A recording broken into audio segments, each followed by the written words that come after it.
Good morning. Welcome one and all to another worship service here at the tail end of the pandemic and the strangest couple of years maybe some of us have ever had. It is good to be together and feel again a part of this community, a progressive, inclusive, spiritual community dedicated to celebrating life, empowering people, caring for one another, and helping to build a better world. And we have had folks join us over the year and frequently still discovering us online. Welcome. We hope you'll find a home here. We're looking forward to reopening in person very soon.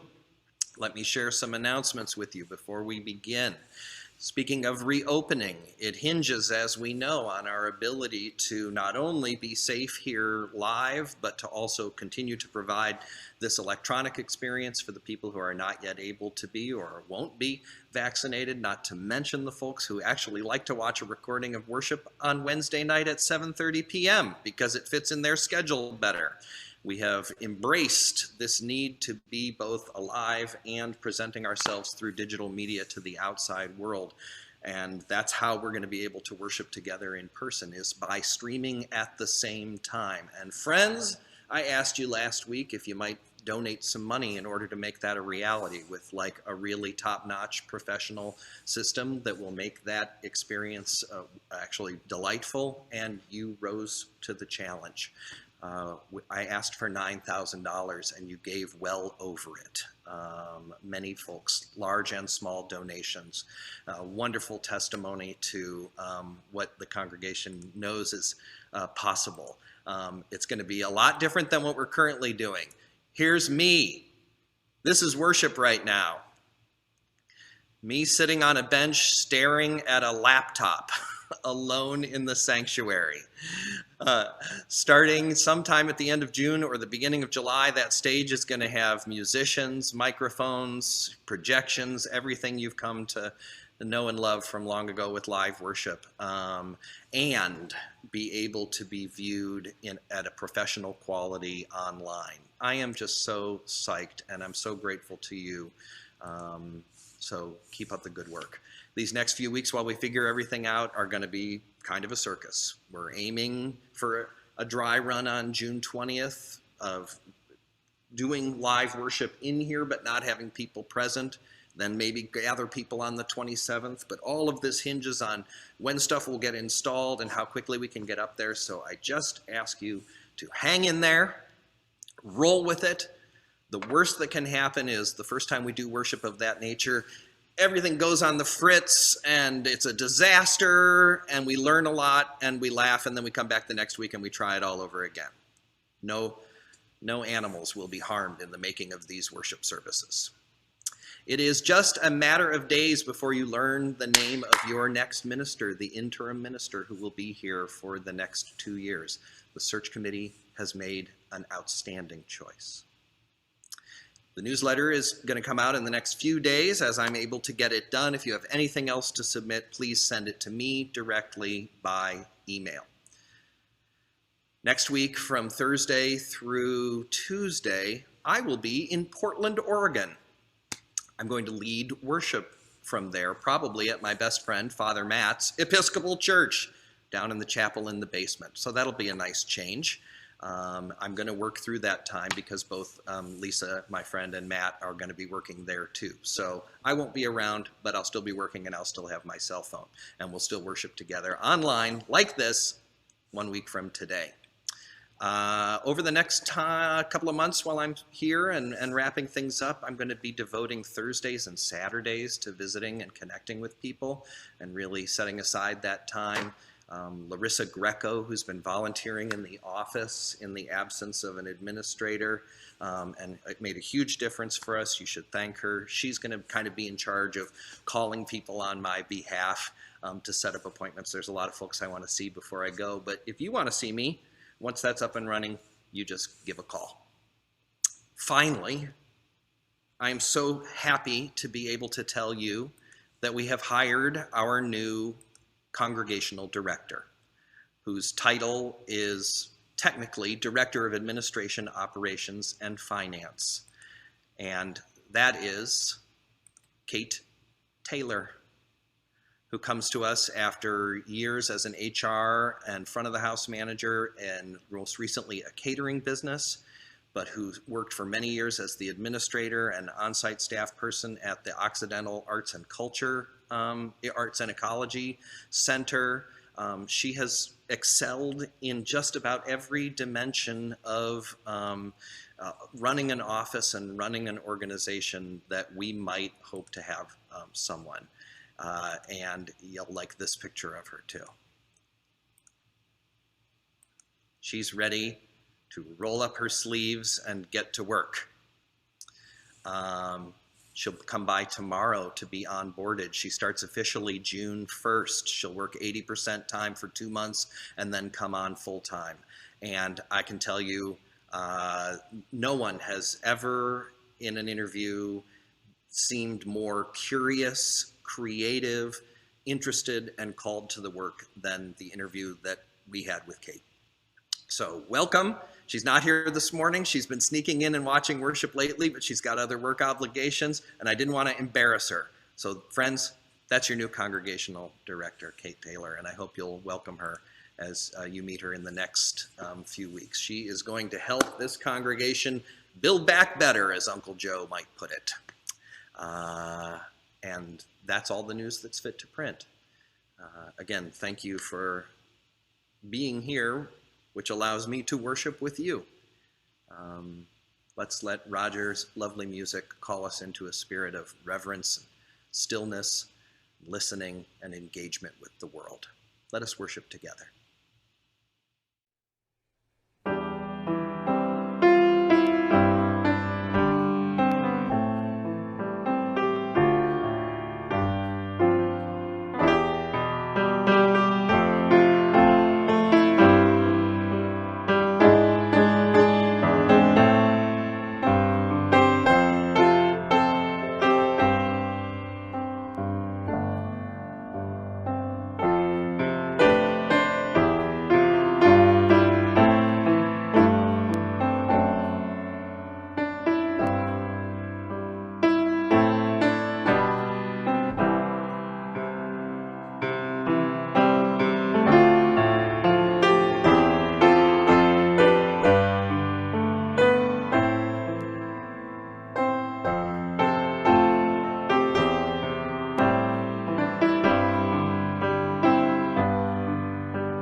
Good morning, all. Beautiful music. So our chalice lighting this morning we'll read together. It's by David C. Pohl as Reverend Chris lights our chalice. We come to this time and this place to rediscover the wondrous gift of free religious community, to renew our faith in the holiness, goodness, and beauty of life, to reaffirm the way of the open mind and full heart, to rekindle the flame of memory and hope, and to reclaim the vision of an earth made fair with all her people one.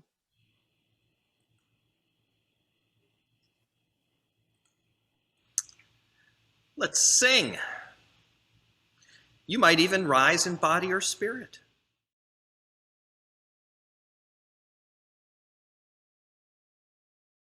We have gathered side by side, circle of kinship, come and step inside. May all who sleep here find a kindly word.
You sounded beautiful. I don't know about you, but one of the things that first drew me in deeply to our tradition was the hymnal. On that first visit ever to a UU congregation, as you try and figure out, who are these people? What is going on here? Flip through and see the variety of songs and readings, and to recognize that we treat poetry as scripture, particularly the works, I must say, of Mary Oliver, who appears in the hymnal several times.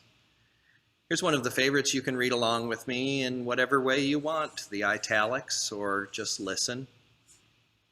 This is Wild Geese.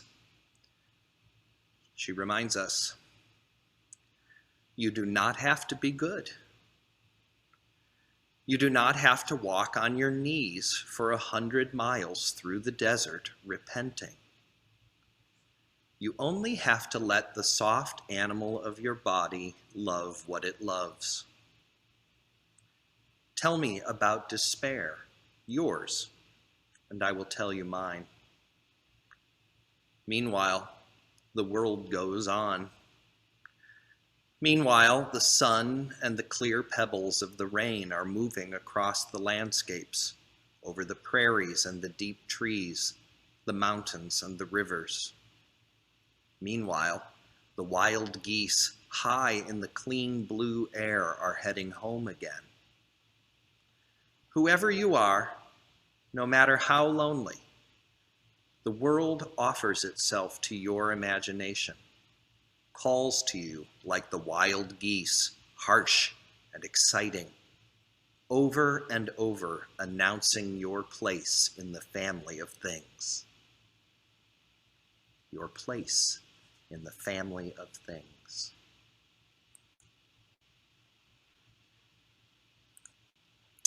Let's sing our principles and welcome the children down.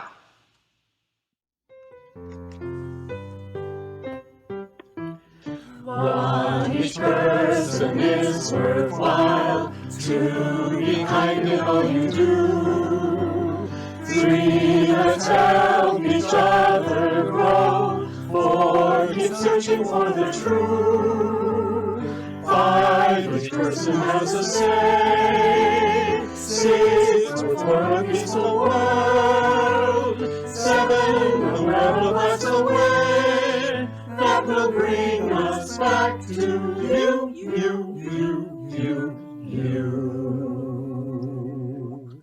Morning, everyone.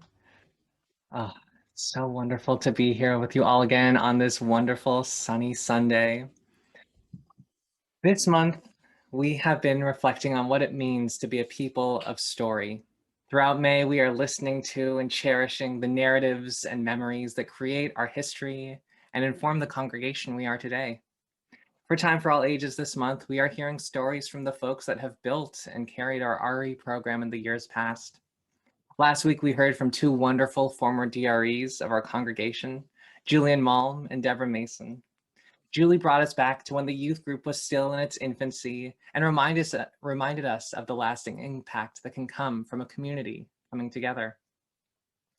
Deb took us on a journey, inviting us to join the youth group of 2014 on a service trip to New Mexico as we saw the joy, connection, and hard work that came from that amazing trip. Also a bit of hair standing on ends and some very muddy kids. This week, we are hearing from yet another one of the congregation's amazing DRE, Jennifer Freese.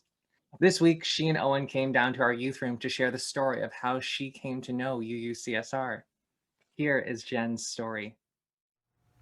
When you were about, 4 weeks old, you were like that big. Maybe that big. You were kind of long.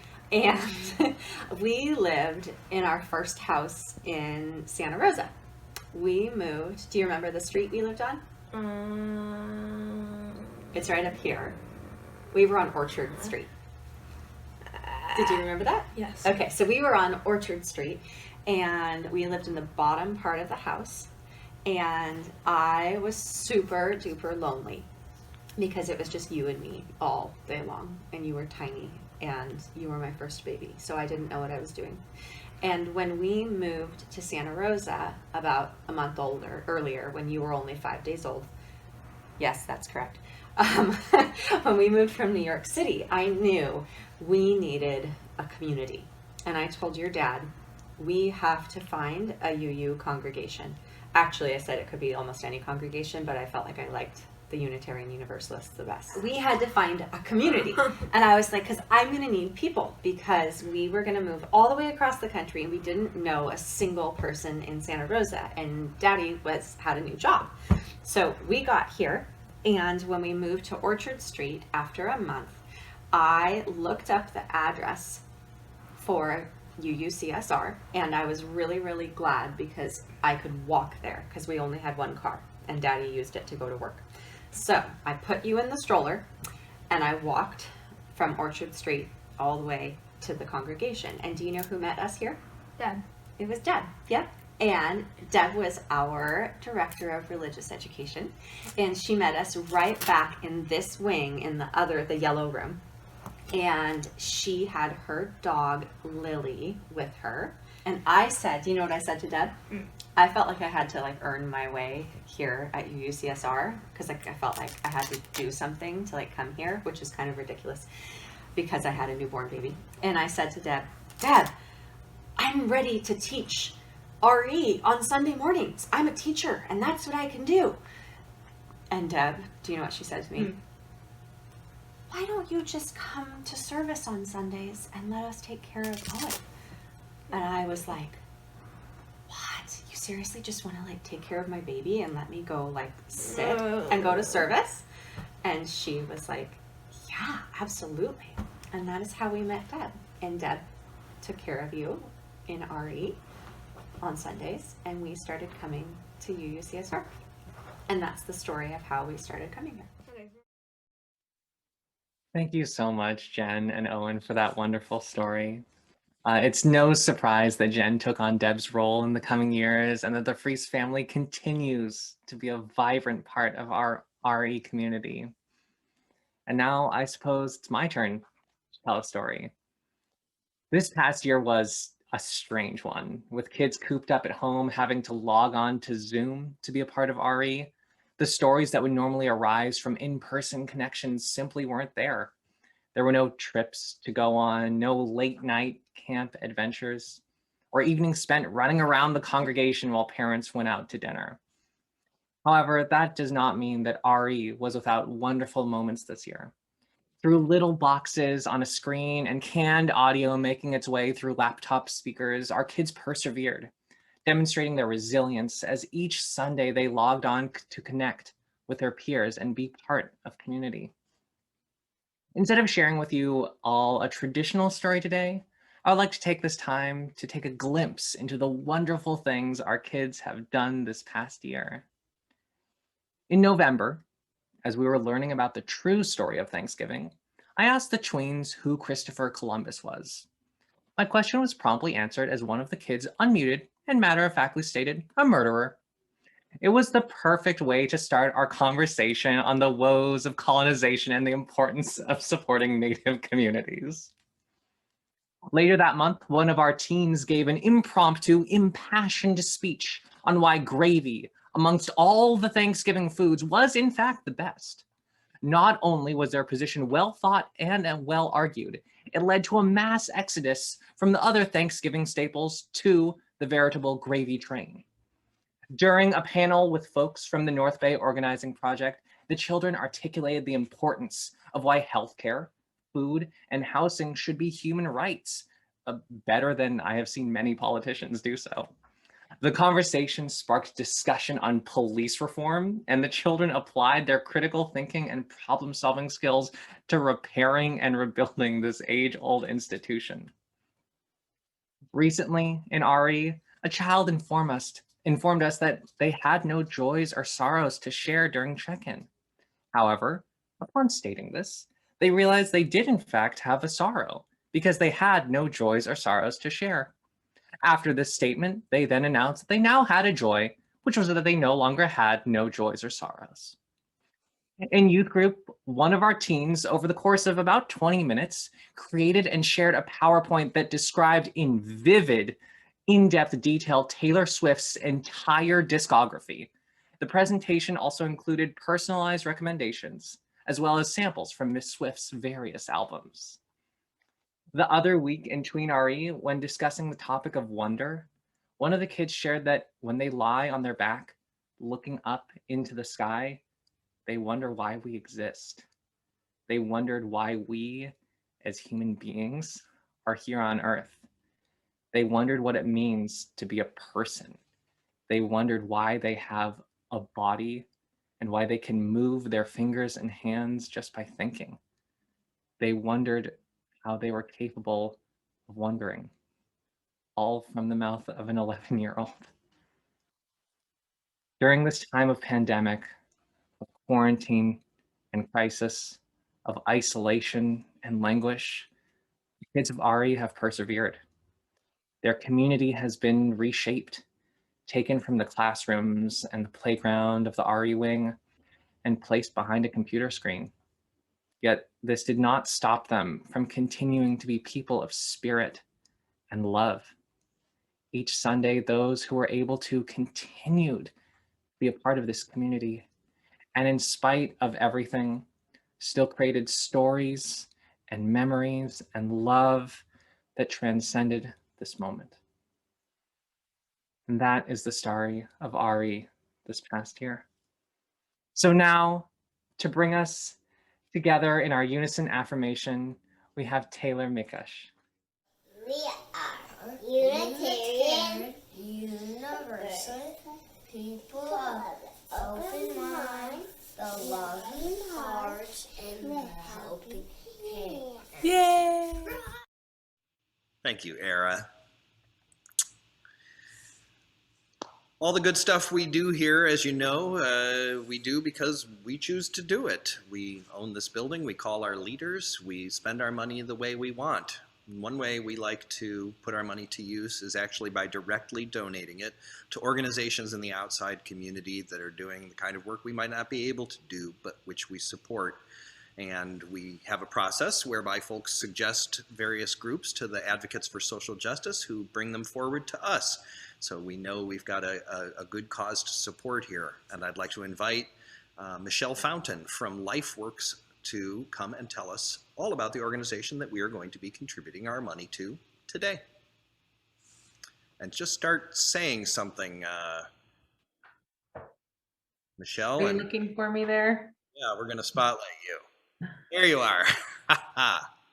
Well, thank you for the introduction, and it's really an honor to be here. I got to poke around a little bit on the website, and just hearing you all speak, I feel the hope and the inclusivity and the support. So it's really nice to start my Sunday with you all today.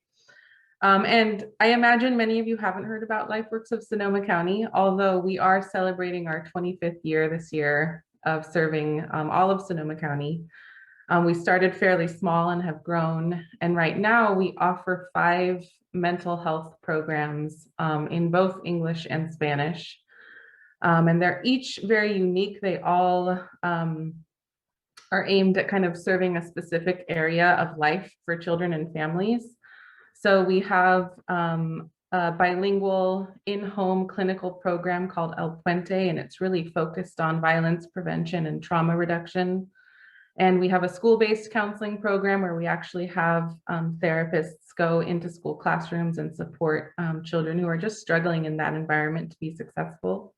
And we have a very catch-all outpatient therapy clinic, and it serves people of any age for either low or very no cost, either no cost or very low cost. And then we have a really specialized, another in-home program that we provide where clinicians go and work with children who are struggling with challenging behavior in their families. So we have lots of different things that we do at Lifeworks, and we're really guided by some beliefs and some areas of focus. And one is that our goal is to really work with an entire family system. Traditional mental health treatment kind of identifies somebody who's having a problem and goes in and pulls that person out of their family system into their office and tries to fix them and then put them back into a system that may not be functioning well. And our work at Lifeworks is really about healing that entire family system. And so we invite family members, we invite whoever is living in the home that has an impact on this person who's seeking support. And we really try to wrap the entire family in healing. And we do that because it's more effective and it's more sustainable. What we don't want in mental health treatment is to have people needing it forever. We want them to really build skills and even carry those into new generations. And so that's our style of working, which tends to be surprising for some people, but we really work hard to be inclusive in that way. There's another piece of our programming that's very important to us, which is just being trauma informed and trauma focused. Every one of us experiences trauma in different ways. And so we really seek treatment through that lens. We have some specialized programs that work with children with very recent experiences of violence and abuse. Their first stop is forensic interviewing and district attorney, and their second stop is Lifeworks. And we really pull them in and seek to kind of go on this journey with them of healing. In addition to all the incredible clinical work, our first purpose is really about access. And I'm sure each person here maybe has sort of dealt with their own mental health challenges or knows somebody who has and understands that the system of receiving support is not easy to navigate. There are a lot of barriers, especially for our underserved communities, which is really where our heart is at Lifeworks. And so, as I mentioned before, 95% of our services are done at no cost. We also know that a huge barrier in Sonoma County is language. We have a really rich and important population of Hispanic and Latinx families. And so we always keep recruiting and hiring. Over 50% of our staff are bilingual and bicultural so that people can receive clinical services in their own language, which is really, really important. And then finally, location. We go into homes. We meet people exactly where they are. They don't have to travel to get the services that they need. And so in addition to the work that we do, we're really seeking ways to eliminate many of those barriers. The final thing I just want to share is that we're also an important training ground for new therapists. And we take that role really seriously. So we have many therapists fresh out of school who come to us looking for guidance and supervision and opportunities to learn and grow. And that's a lot of what we do at Lifeworks also, is be a home for people who want to get into this field and really give them training and support and a sense of family on a process that's challenging and long. So that's what we've been doing for 25 years. We're really, really proud of our work. We're proud of this anniversary. If you guys didn't know, May is actually Mental Health Awareness Month. So it's a wonderful time to take action in some way in your own community around awareness, around supporting others, around sharing your own story. And it's a great time to really think about and speak about mental health. So appropriate to be on today, and thank you. I don't know if you want me to answer questions. I'd love to just refer you to our website, which I'd be happy to share with you, Chris, if you want to pass it along. It's got a beautiful video on there of our services that we provide. Here it is. There it is. Yeah. And check them out, please. No, that's good. We have to move on, Michelle. Absolutely. Thank you. Just wonderful organization. Friends, the easiest way is just visit our website and click Give Now, and that takes you to a little giving portal, and you just pick Share the Basket with Organizations, and today that will go to Lifeworks. Congratulations on that anniversary. It really is a wonderful organization, Michelle. We thank you for all your good work, and we'll do our best to send you a great big check. Thank you so much for the support. You're welcome.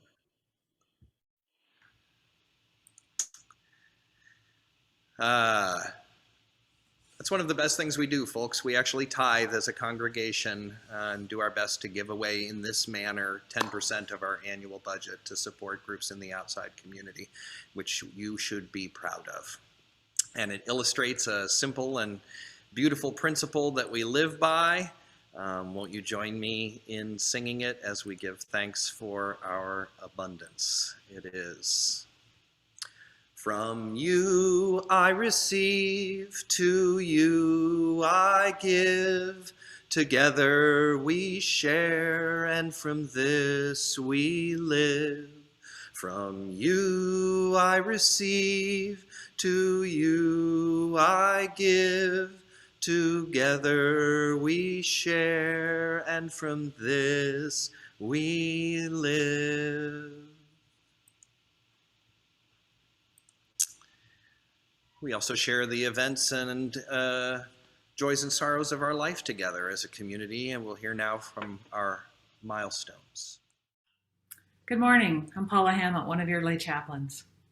Milestones are where we share our joys and sorrows with the congregation. You're invited to light a candle to remember those you are holding near to your hearts. Peggy Spofford reports great news from her doctor. She's feeling much better now about treatments and is encouraged by the reports. She's able to get out and walk her dogs again and is feeling much more relaxed now. Great news, Peggy. Please keep Roger De Beers and his family in your thoughts and prayers. If you have something to share with all or a private concern to talk over with a lay chaplain, please contact us at laychaplains@uusantarosa.org. We give thanks for the sharing of these milestones, for they remind us of our shared humanity and our common fate, and inspire our compassion and care. May all our joys be magnified as we delight together in the good news. May all our sorrows be eased as we carry them together in community. May you who are searching for courage, comfort, faith, and hope find what you seek. May all people grow in wisdom, compassion, and love, that the whole world might live with justice and in peace. Take care and be well. Thank you, Paula. And thanks to all our lay chaplains for taking such good care of us during these hard times. I would add one more milestone. It might have come up before. I honestly can't remember, but most of you, I hope, know that our own beloved Susan Pantea, longtime musician and worship associate, has graduated from the Star King School for the Ministry, completed her internship down at the UU Church of the Monterey Peninsula, and is going to spend the next 6 months as their sabbatical minister. So all part of a beautiful launch into the ministry of Susan. She's going to sing Spirit of Life for us in a couple of minutes, and I wanted to make sure you knew that. I'll invite you to join me in a little more prayer as we ground ourselves in the present moment, in our heart space, our soul space, and then we'll sit still together with the ringing of the bell leading us into that silence. You can call it meditation or reflection or contemplation, simply rest, whatever you need from this abundant universe you may find there. And then we'll be quiet and watch the candles for a little bit and sing Spirit of Life to come out. So, Spirit of life and love, energy of living and existence, I feel you this morning. I feel you in the power of being gathered in community, even if our physical bodies are not in the same room, our hearts and our minds and our souls are. And I feel that, which means I feel you, oh God. And I give you thanks for this day, for this ability to be together, for everything that has kept us alive and growing, all of the gifts that come to us from human hands, from our friends and family, from the good and beautiful earth. Help us to never take any of these blessings for granted and to express our gratitude for them by being blessings ourselves, sharing our gifts, our spirits, our resources with those in need around us. May this community be ever growing, ever embracing of new faces, of people walking in for the first time.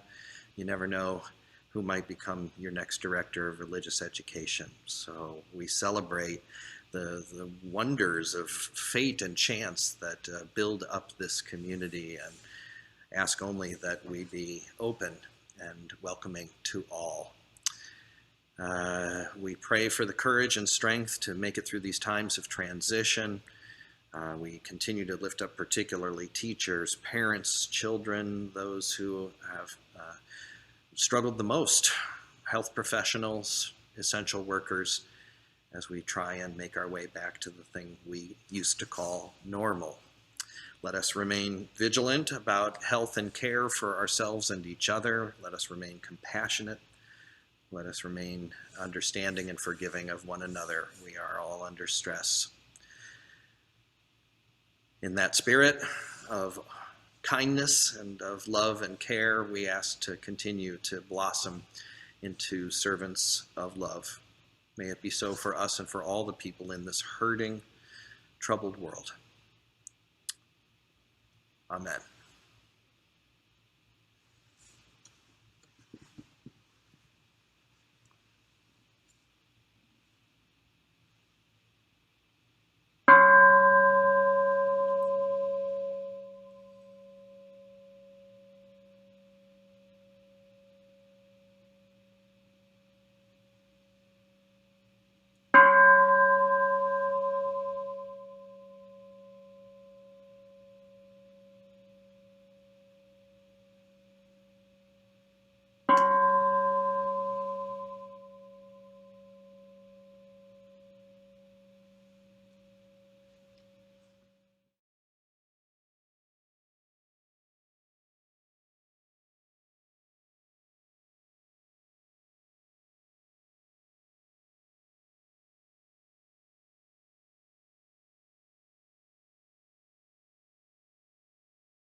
de compasión sopla al volar, sube en la mar, hasta moldear la justicia de la vida. Arráigame, libérame, fuente de amor, ven a mí, ven a mí. Spirit of life, come unto me, sing in my heart all the stirrings of compassion. Blow in the wind, rise in the sea, move in the hand, giving life the shape of justice. Roots hold me close, wings set me free. Spirit of life, come to me, come to me.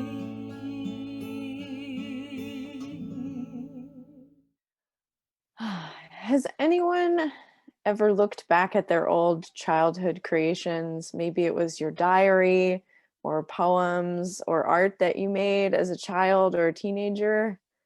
Yeah, it can be very interesting. I've reread some of my old writings from my teenage years and I've just found it so humorous. But I've also felt a lot of gentleness and appreciation for what my voice was like at that time and where I was in my identity development and just the way I expressed myself at that age. Although sometimes I do cringe reading my old stuff.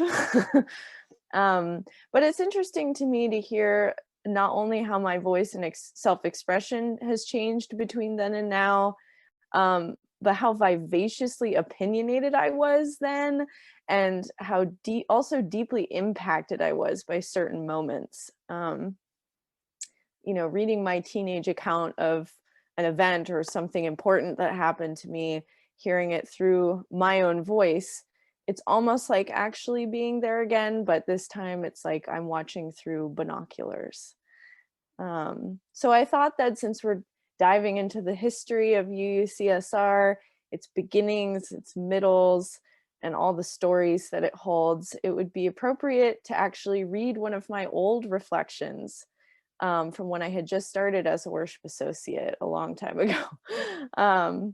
So the one I'm going to read, I wrote when I was about 15, right after I had attended my first UU youth conference, or YouthCon as they're called. And for those of you who don't know, youth cons are weekend long or sometimes longer overnight gatherings of youth from UU congregations across the Bay Area region. So one congregation is selected and the youth stay there for just for that conference, and then there's a different one for the next one. So this is my reflection called The Great Con, haha, where I voice my 15-year-old thoughts on how the con impacted me. And I think this was truly a pivotal moment in my own story with UUCSR.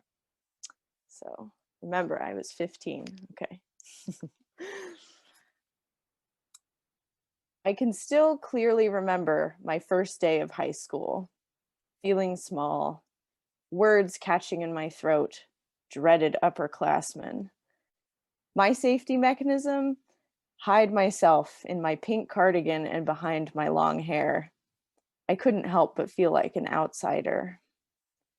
Flash forward about a year when Deborah, our religious education director, first mentioned youth cons at one of our youth group meetings. I had absolutely no idea what a con was or what went on at them. No idea what to expect. No idea how much they would change my life. About 100 or so youth aged 14 to 20 were all congregated here at UUCSR in February of 2010, my first UU Youth Con. I had never guessed that so many people my age could fit into one church. I didn't think all that love or all that smell could be contained inside, lest the church might explode. One of the first things I remember when I arrived was being greeted with a huge hug from a guy wearing a blazer, an orange velvet hat, and a mane of bushy hair. I had never met him before in my life. And he wasn't the only one. It seemed to me that hugs were handshakes in this community. It was fantastic. I didn't really understand it at first, how this many people could be so welcoming and automatically loving to someone who they had just met, but there it was.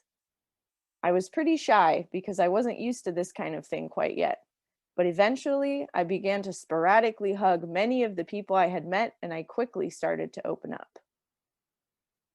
Every night we would have a circle worship in the social hall, which could consist of all the youth creating a rhythm with stomping and clapping, or a guided meditation, or a ritual with candles. Singing and hugging were a constant. The last night of Con, we had a very special worship. It was called Unconditional Love. All the youth stood in a circle, and one by one, with hands behind our backs and eyes closed, people would peel off and travel around the circle, being hugged and quietly affirmed by every person. Then, when you came back to the place in the circle that you started, you would now be the giver and hug and affirm everyone who had hugged and affirmed you. For the duration that I was giving hugs, I didn't understand the impact it would have on me until it was time for me to turn to the person to my right and receive my first hug. I had never experienced anything as wonderful as that worship. It was almost unreal. I was being affirmed by 100 people I had met 2 days earlier. I felt wonderfully overwhelmed, awed, and incredulous, but also welcomed, loved, and accepted for exactly who I am, no exceptions. That night of unconditional love helped to shape how I saw myself, how I saw others, and how I focused my frame of mind for the next 2 years. It was the most incredible concept to receive love, sincere love from so many individuals without giving back, then giving love to those same people who gave to you without receiving. If any kind of perfection could be achieved in human contact and communication, I think this is pretty close to it. I also can recall having my last touch group meeting for the final morning of that con. A touch group is a smaller group of people you are assigned to that you connect with and touch bases with periodically throughout the con. We talked about what it was going to be like to go back to real life after 4 days in paradise. We decided it was going to be difficult to leave behind this acceptance and freedom of individuality until the next con. And it was going to be bizarre to return to interactions with normal people. Oh, Izzy. When I did return to the coarseness and coldness of high school reality, I still felt I was walking around with a cloud surrounding my head, and the thoughts, I can love every person here and hug them, and it'll be so great, floating around in that mind cloud. However, that cloud soon dissipated when I remembered that not too many people at my high school had the same feelings as I did. I had to remind myself that my peers hadn't been to the con with me, and that they likely didn't share the same opinions that I now held. But realizing that I couldn't just randomly hug or affirm my classmates didn't mean that the impact the con had on me had changed. I still viewed my world and my peers differently than I had before. And I think that's when the integral UU principle of the inherent worth and dignity of every person was infused deeply into my mind and heart. My fellow teens at the con had affirmed me, treated me with inherent worth and dignity simply because I was a human being. They didn't need to know me very well to know that I had feelings, and I needed love and compassion just as they did. And that's why, when I returned to high school, to the land of outcasts and misfits, I carried with me the affirmations of my con community.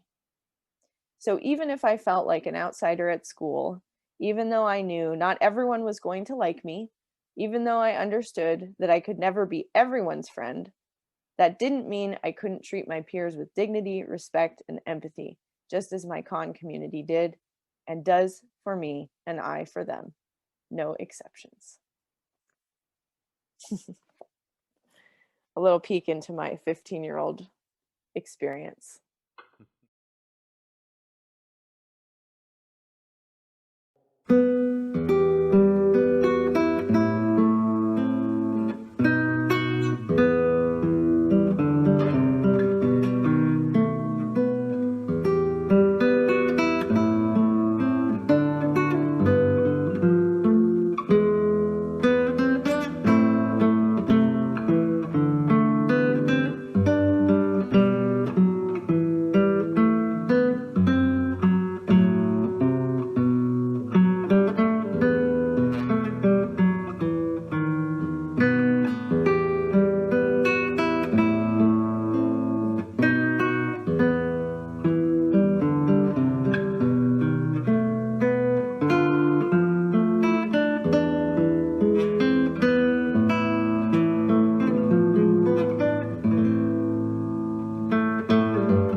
Thank you, Cathie.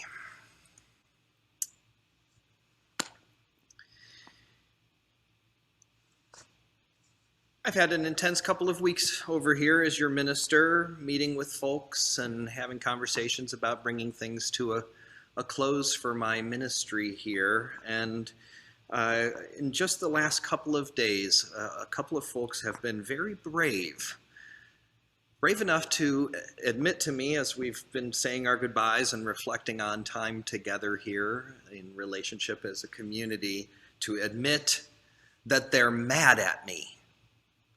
I'm mad that you're leaving. And it's kind of a brave thing to admit. And I'm glad to hear it, actually.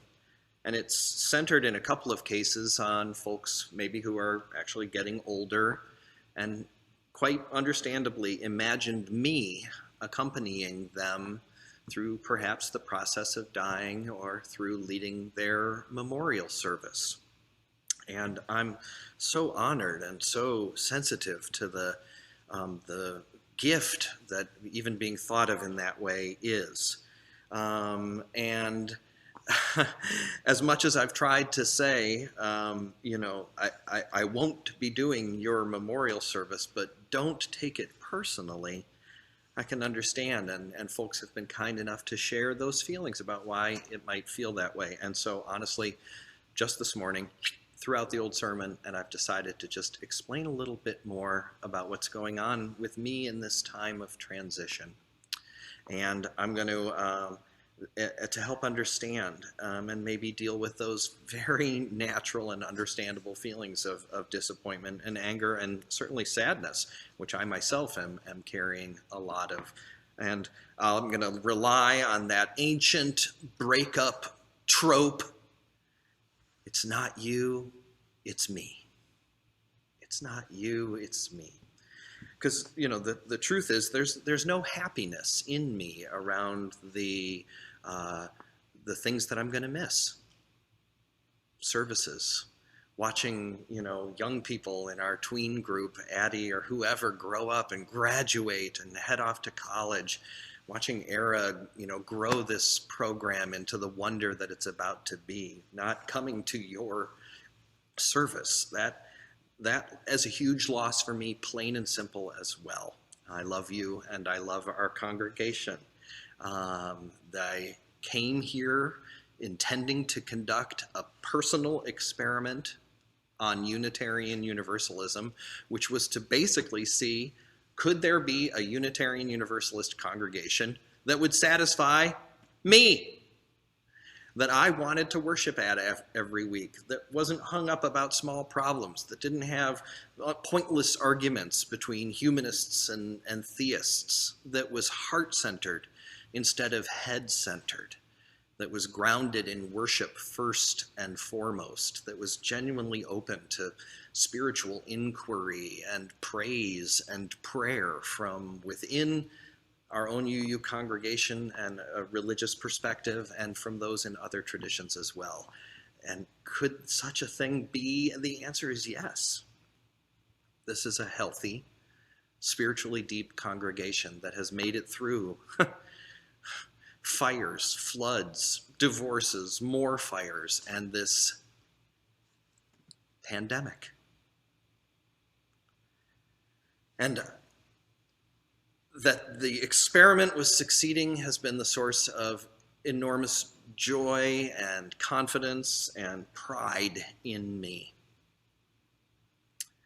And the last 2 years have compelled me to a reckoning of my life and my place in this system and what I want to do next. And of course, part of that is the flash upon one's mortality that comes when you have to have double bypass surgery. But more significant than that is that over the last 2 years in particularly, I have deeply engaged, and I've spoken about this a little bit, a healing journey with my history of sexual abuse, which I'm actually going to talk about a little bit. So if that's scary or weird, know that that's coming. And confronting with a therapist its impact on my relationships, on the way that it led to my substance abuse issues, to finally own the reality of the way this trauma that occurred to me when I was about 14 years old has impacted my life ever since. In brief, I was lured into a relationship with the sexton of my church when I was 14 years old, with what was first seemingly good friendship and then alcohol and other lures that led to me believing I was an equal party in the relationship. All it took was looking at my own children at the age of 14 to know that no one is that precocious. And this weird, twisted, manipulative relationship fortunately ended when I got my first real girlfriend at the age of 15.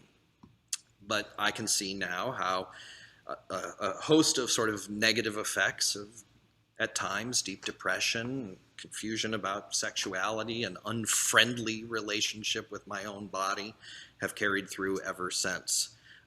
If I look at my art and poetry from that time, it's clear I was in a lot of pain.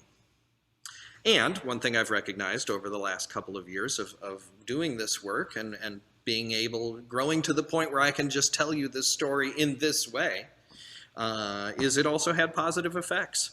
I've had a lot of therapy. I'm pretty in touch with myself. I've got a pretty good capacity for introspection. And I like to think that my experiences have given me more or deeper compassion for those who suffer at the hands of others, or who get trapped in their stories or some lie, or whose bodies carry their defenses and their wounds.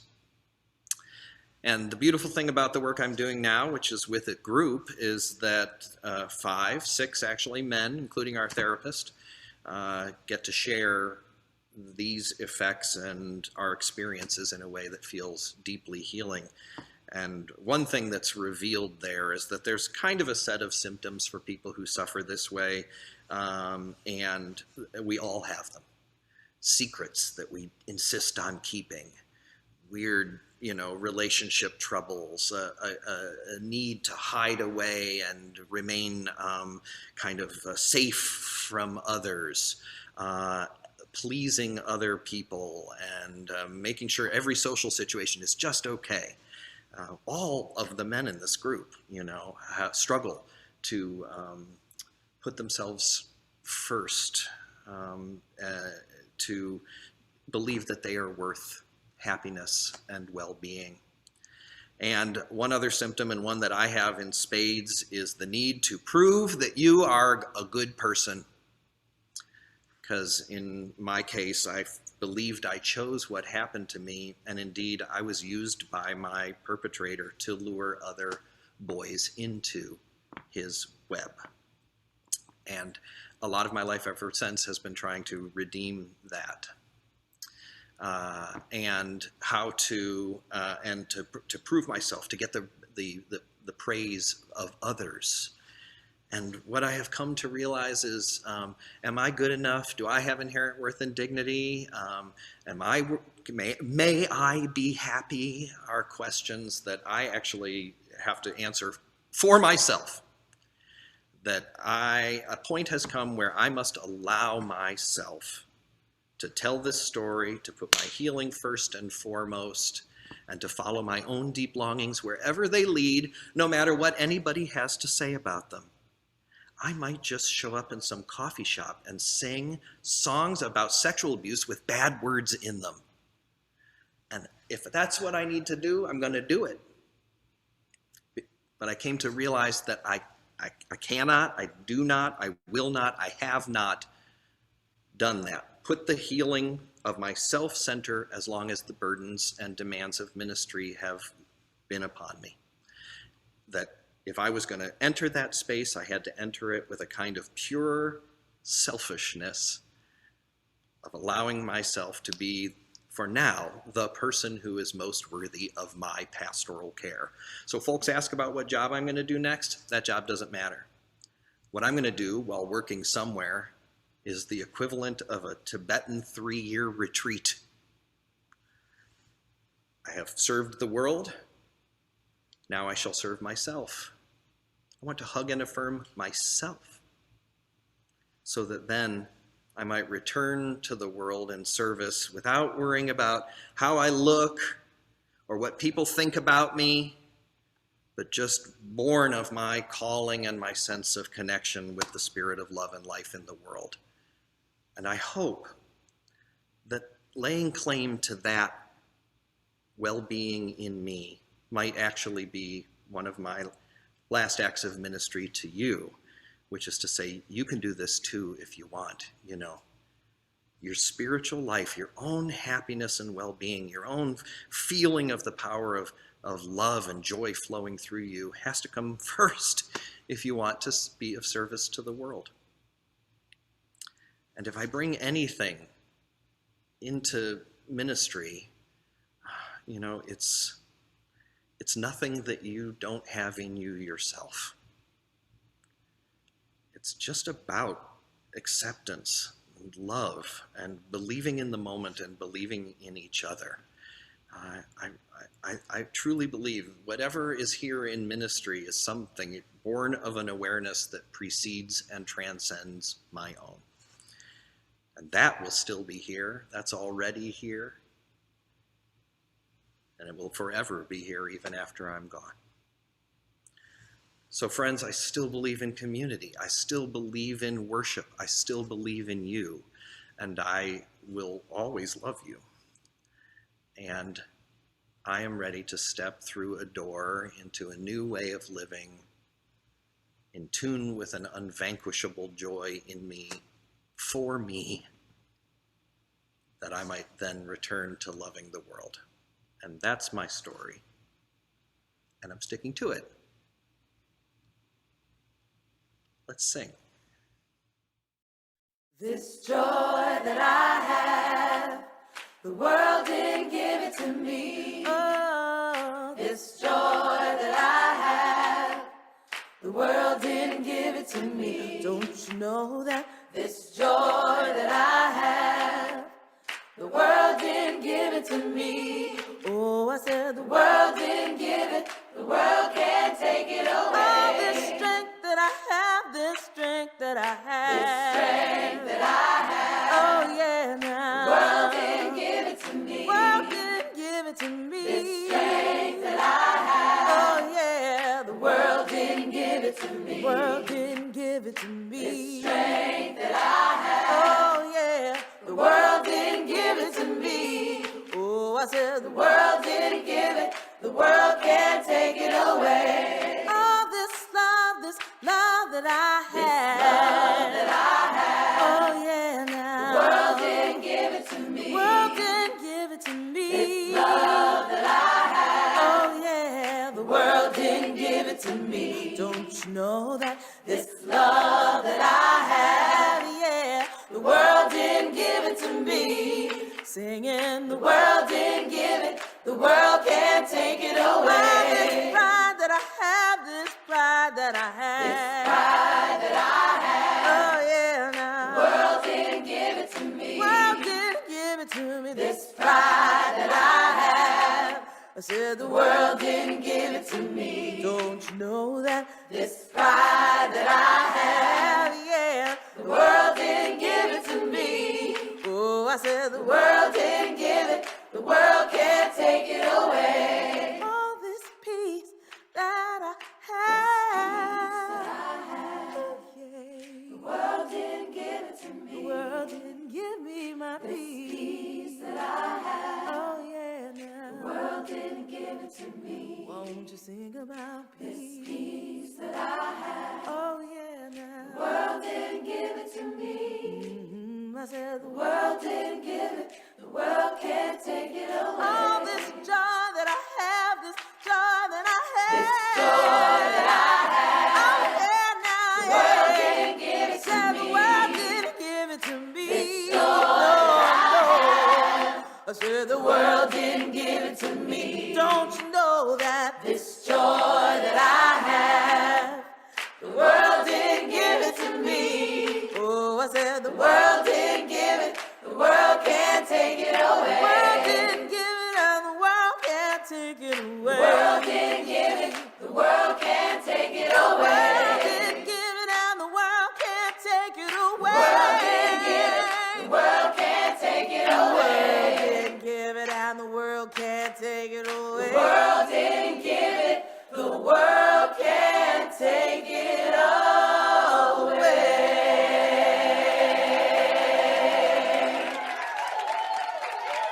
Resistance Revival Chorus believes in the words written by the poet Toy Derricott when she wrote, "Joy is an act of resistance." We believe in the words of Mr. Harry Belafonte, who said, "When the movement is strong, the music is strong." We sing to revive the hearts of those who fight for social justice, and we sing together for freedom. We'll read our closing words together. These are by Frederick E. Gillis.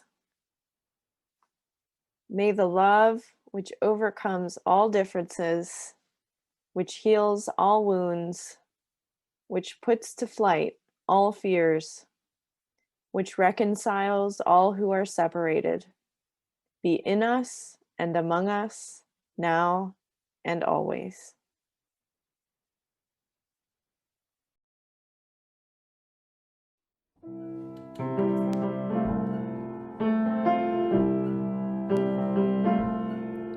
Like a bird on a wire, like a drunk in a midnight choir, I have tried in my way to be free.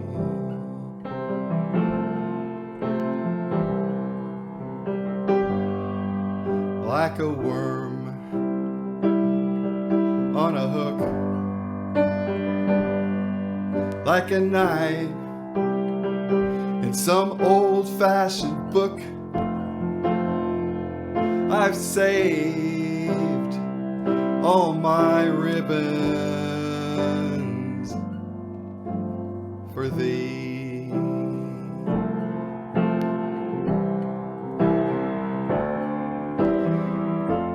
If I have, and if I have been unkind,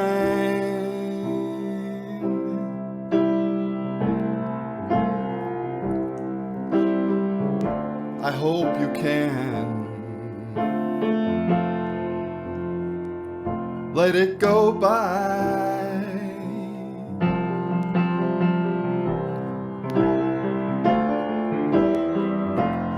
If I have, and if I have been untrue,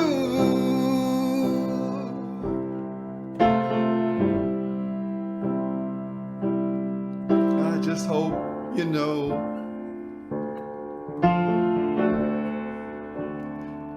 it was never to you.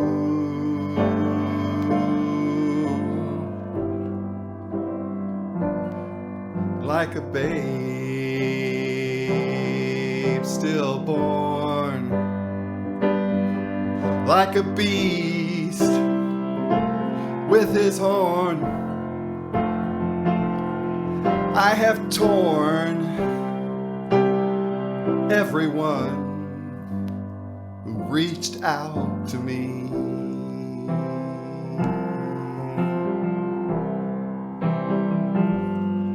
But I swear by this song and all that I've done wrong, I will make it all up to thee.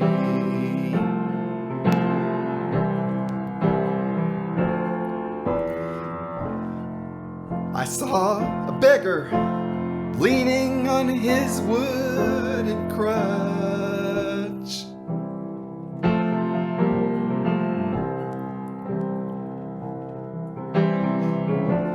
He said to me, "You mustn't ask for so much."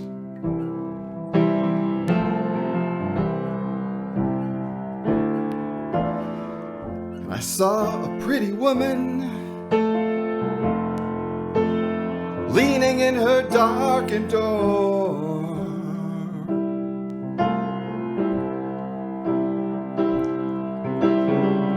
She said to me, "Why not ask for more?"